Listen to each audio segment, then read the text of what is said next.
Here we are in front of the chickens and Bean. Once again, Bean's got to be in every video, apparently. He's the one that gets the likes, not me, not the chickens, not the goats. It's all about Bean. But what we're working on today is I actually got all the goat paddocks separated, and we'll be covering that, what I did there and how I did it. And then we also got to build a gate to get in and out easily. Right now I have a cattle panel, about a 10-foot cattle panel that swings open for a big gate if I need to get the tractor in or anything like that. But that one's got wires tying it off, and it's kind of a pain in the butt.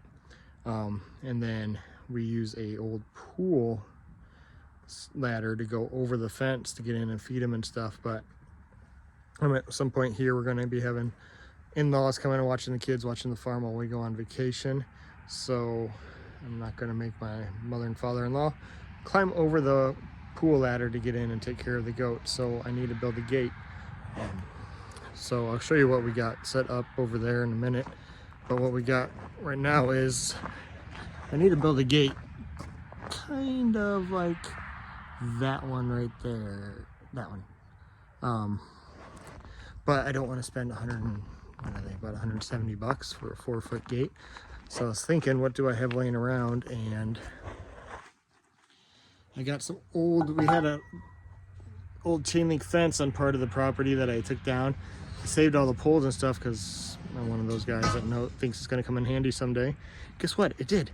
So got those. I got a bunch of this old clothing panel rack stuff from not from my work, from another store in the company that had way too much and I'm throwing it away. So I grabbed that. So I'm like, well, I got all that. How do I make a gate out of that? So I looked up and get these little corner pieces for making gates for a chain link fence. I got the tubing already for free. Got the sorry about the hand there. Got the tubing for free. Got the wire panel for free. So yeah, I bought like 4 of these for the corners. I still had a piece of like the latch that locks for the gate from the chain link fence. But about 4 of these are like $6 a piece. And then the hinges were like, set of 4 was, or the 4 pieces you need for the hinges were like $8. So 32 bucks. I'll have a gate instead of 170 bucks. So we're gonna be putting those together, cutting these down to fit. So show you what we're gonna do. We're gonna be putting the corners about like that, and then the tubing go into these corners, cutting them to length to fit. And then I'm gonna use, I do have a welder. I don't really feel like welding it because I just want to get it done. So I got stainless steel zip ties. We're gonna see how those do to hold that wire rack into place in between the tubes to make our gate. And then we'll go ahead, and I still have some of the bigger tubes for the posts to hold the gate, and we'll get it all set up and show you how it works. So got everything cut down to length. I measured out my grate and then I took 3/4 of an inch off to make the length of these, because these go in so far but they don't go all the way, so they only come to about here, roughly where the L is there. So that's about 3/8 of an inch, 3/8 of an inch on each side. Makes about 3/4 of an inch, because I want to lay the grate on the inside and it'll rust against this. Give it a little, and that'll be on the inside where the goats are, so if they do push, it's going to push the grate up against it. And like I said, it's still going to have the stainless steel wire ties. I didn't want it on the outside of the frame. I just didn't want anything to catch rough edges or anything like that, and I think it just look a little bit nicer inside the frame. These are really simple. They just slide right on. Then you can see the 4 little square holes here. They just have little carriage bolts. Go right in, put your bolt on the back side, tighten them down. Do that all 4 corners, and you got your frame for your gate. So we're going to get on that. I'll get those put together, show you the finished product, and we'll lay that grate in there and see how that works. Real quick note here, when you are tightening up your bolts here, make sure you only do the one. When you tighten it onto here, do not tighten these other two until you get your other pipe in here, because it basically just clamps down. So if you tighten this one up in the middle, or this one, you're not going to be able to get your other pipe in there, and you have to mess with them and loosen them up. So make sure you get both sides in. Like, you can get the one in and tighten that side down, but before you put your other one in, make sure you get that one in before you tighten these down, and then tighten them down. Stays in there pretty good. You can tell it says made in China, cheap Chinesium pot metal stuff. So, I mean, I'm just cranking on it with a 1/4 inch drive. Go till you feel pretty snug. I wouldn't crank on them too much because I could see this snapping if you got on there with a 3/8 or a 1/2 inch ratchet, or even a drive gun or anything like that. So don't do that. Just get on there nice and tight with a wrench or 1/4 inch socket. That should be all it needs. Now that I got that first corner on, I'm going to lay it down flat here on the garage floor where I have a nice level surface to keep it nice and square. That way you don't have, your corners all twisted and cattywampus or whatever as you tighten stuff down and then have to mess around with it later. So if you put a nice surface like this, I'm going to keep it nice and flat and plumb, so then you can just tighten everything down once you get it down here. It really is just this simple. And you got the carriage bolts, so if you get them up in the holes, they just hold there and you only have to tighten the one side here. See, like I said, if you tighten them too much, I can see this cracking. I just heard a nice pop. Don't see anything, so I'm going to hope that was just something inside there, a piece of dirt or something cracking. I'm not going to crank on that anymore. Got our finished frame here. Went ahead and flipped it over from where I was bolting them down, so now you got the flat side of the carriage bolt head sticking up so it's not interfering with the grate. Hopefully I measured right. There we go. Fits nice right inside there. Doesn't look half bad. So we're going to use those stainless steel zip ties. Zip tie this in. Like I said, this would be the side that faces the goats. So that way if they push on it, you can see it's not going through. Looks like maybe just a little bit of adjustment. And this top one, oh, I see what it's doing. It's hitting the ridges here. There's some ridges on those corners. It's going to be good enough once I get those zip ties on there. That's going to hold it in place. And everything should be good. Here's what we're using to secure that rack to the frame.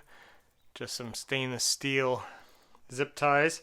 They work just like your regular zip tie. They don't ratchet though or anything.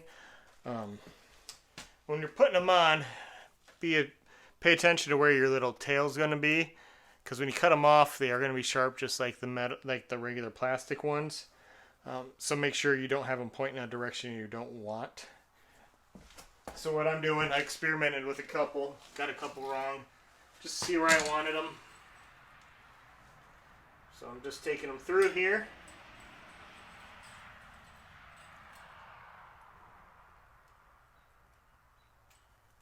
Just slide them through just like a regular plastic zip tie. I want my ends pointing kind of to the edges because nothing's going to be on the edges of these. So less likely to catch a goat or a kid or anything like that. And a kid could be a goat too. A person kid or a goat kid. So I got them on there. They still slide a little bit, but I want to do enough around the edges and then top and bottom. So it's going to hold this in place. Plus, it's like I said, it's inside of these brackets, so it's not going to go anywhere. To cut the edges, though, you have to use some tin snips. They are metal, so that's what I'm finding that's going to work. Just take your tin snips, cut them off, try to get it straight, bend it back down in there so nothing's going to catch on it. I'm going to go around the edges. I'm going to use 4 or 5 per side. That should secure it. If not, well, you can always use wire or whatever. I just thought these would be a little bit better than having a bunch of little twists and little sharp edges that way. I was going to see how these work out. So I'm going to go ahead and get the rest of these on here and we'll show you the finished product. See our finished product here. Actually came out nice and sturdy. So the zip ties don't slide around too much. There is a little play in some of them. But overall, the ones on the opposite ends pull against each other and pull this in there nice and tight. See, nothing sliding around. Everything's good. Actually, it looks pretty decent too for just some scrap pieces of stuff thrown together. What I have left to do is I got to get the hinges put on here, get the posts in the ground. Got some of the bigger actual chain link posts left over. I'm going to pound those in place where I want them. Cut the fence and then get the hinges on here, and we got one of the regular gate latches that should screw right on here just fine. Get that screwed on, we'll use that so it's an easy in and easy out. No more using a ladder. It's Bean. Hey Bean. We got the butt heads here. I call the mama and baby, maybe it should be Beavis and Butthead. If you see my short, you'll see what's going on. But what I got set up here is I'm starting to work on where we're going to put the gate. Zoom out a little bit. You can see our current setup. Yeah, there they go, butt heads. We're just using that pool ladder to go over the fence so we don't have to walk all the way over there to where our gate is. Plus, now that I got the paddock separated out, which I'll go over a little bit later, it's going to be a pain in the butt going all the way over there. But this is not ideal for winter and for older people or for kids because it's just kind of clunky. So what we got here is, got one of my braces in here. I'm going to have to do another one over here, roughly where the water is, so I can tie off the fence there and then where the other post is going to be, so we can put up our gate in between here. So now I got one of these posts driven in. It was about a 6-foot post. Got it driven down about 2 foot into the ground. And then we'll do the same over here. But first I need to get my gate on this post so I can get my proper spacing for the latch post, where the latch will go. So you've seen me put in these braces before in other videos. Just doing that again. Works great for this type of stuff, not big animals. They don't need any giant wooden posts. They're not cows, obviously. They probably weigh 50, 60 pounds. I don't know, mama might be 70. She's a little bit bigger. But that's what we're gonna do. I'm gonna get that gate on. I'll show you how I can do that. We got the hardware to get that on there. And I'll get that hung. And you can see I haven't cut the fence yet because everything I need to do is on this side of the fence because the wire's on that opposite side. So I can get everything set up where I want it, then cut the fence and tie it off once the gate's in there, and then I don't have to worry about these guys getting out. So you can see the gate here. Here's one of the brackets. This goes on the gate side.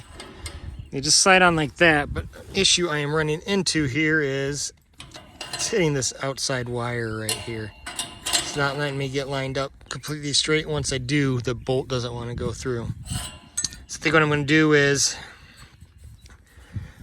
since I got this here, I might go up to this stop here, try to get it away from where the zip ties are. I'm going to just take some bolt cutters, cut a notch in this wire because it's a double wire. So I'll probably do it just up above where this is welded in. It ain't going to really affect that much in 2 spots. Plus, this will be bolted around it and tightened up. So I think that'll keep it nice and tight. So I'm going to go grab those bolt cutters, cut this in 2 places where I got to put those hinges. Sorry, pardon the wind. It's a windy day out here. Got my bolt cutters. I'll show you cutting this top one and getting that hinge on there. Got a couple different sizes of these. You always end up needing them. They're really handy to have on hand.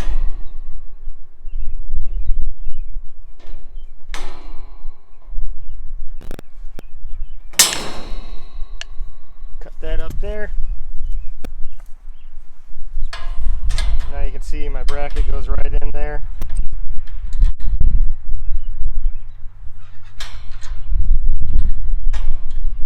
So I'm running into the same issue with the inside wire. It's got all these other wires across here, so cutting this other wire really isn't going to matter.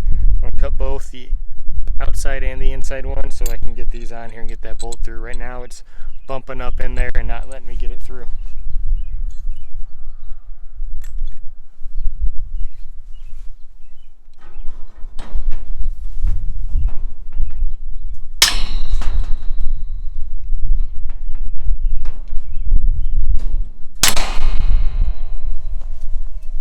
Hopefully I'll find that later and not with the mower.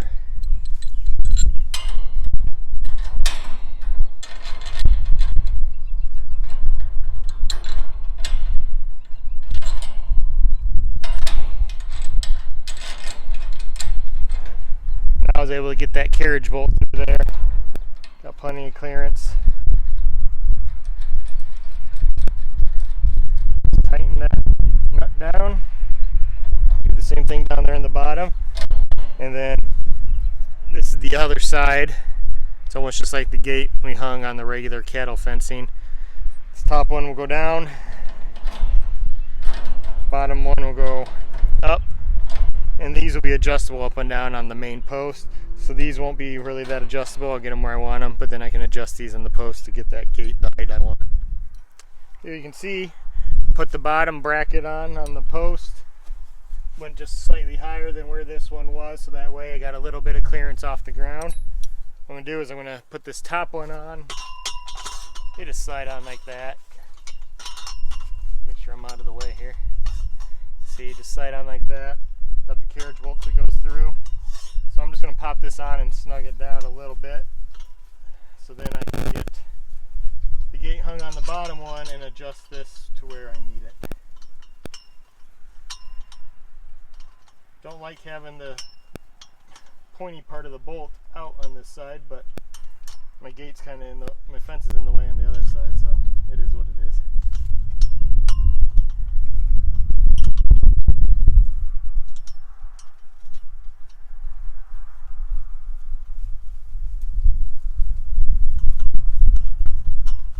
So that's just on there where I can still kind of move it around a bit.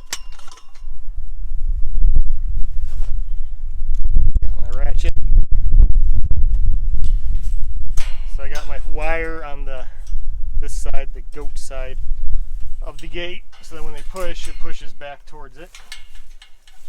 I am going to have to trim underneath here at some point. There, got that gate on there.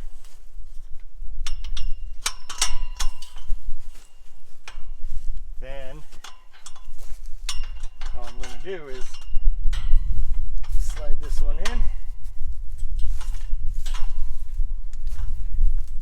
and get that up where I need it here and tighten it down.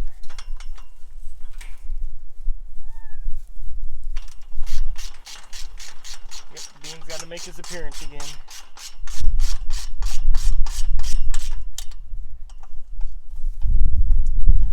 Really crank on these because I don't want them sliding.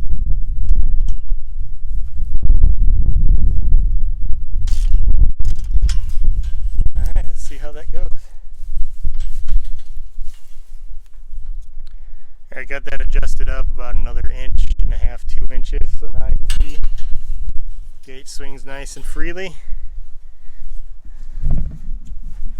Can't really see, it's a little too close there. Getting used to this new tripod I got. So it's getting pretty dark, so this is probably about all I'm going to get to tonight here.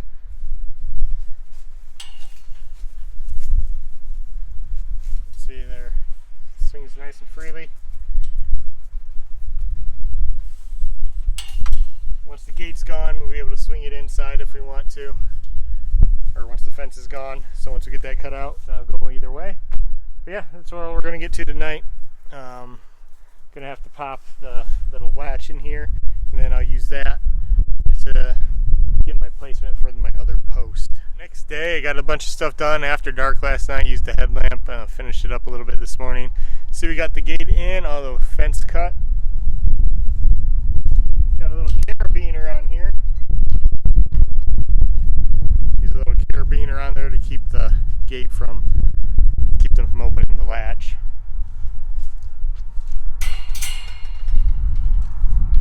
Opens up, opens in. So yeah, it works. Came out pretty good for $50 compared to $170. I'll take that. Bring you guys in and show you everything a little more up close here. Pardon the wind, it's windy again today. It just is what it is here. So you can see I put in some wire, did it on both sides, tightened those two posts together to keep this brace nice and tight. It was just a little looser than I liked, so I put some wire in there and twisted it, tightened it up. Put some wire between the T-post and the gate posts just to keep them tied together, just a little more stability, keep anything from pushing on it too much. You can see you put in just a regular old chain link fence latch. I had this left laying around from the old chain link fence. It just screws on a couple carriage bolts just like the hinges. So that's about all I had to do. I mean, I had to cut the fence in between here, wrap it off around the T-post. Got that done, and like I said, I got the carabiner because the way the goats push and pull and everything, they're going to push that right up if I don't have that carabiner clip in there to lock that down. I'll show you the paddocks I got separated here while we're at it. So you can see I got cattle panel here. It's kind of hard to see. Try to get you guys up high enough. See the shed. You can kind of see out there where the goats are. See the T-post in the middle there. So what I did is they got their main paddock here where their shed is. This is like their sacrifice paddock because the shed's here. So this one will always be open. They got their little table to play on and all that. Always going to be open. Get out of the wind. So they'll be able to always be in here.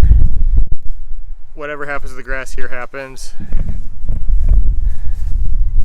You're just gonna have to live with the wind noise, sorry. Separated out this part of their paddock. Right now I closed it off so it can grow back up here. It's the second week in March. Stuff's already growing.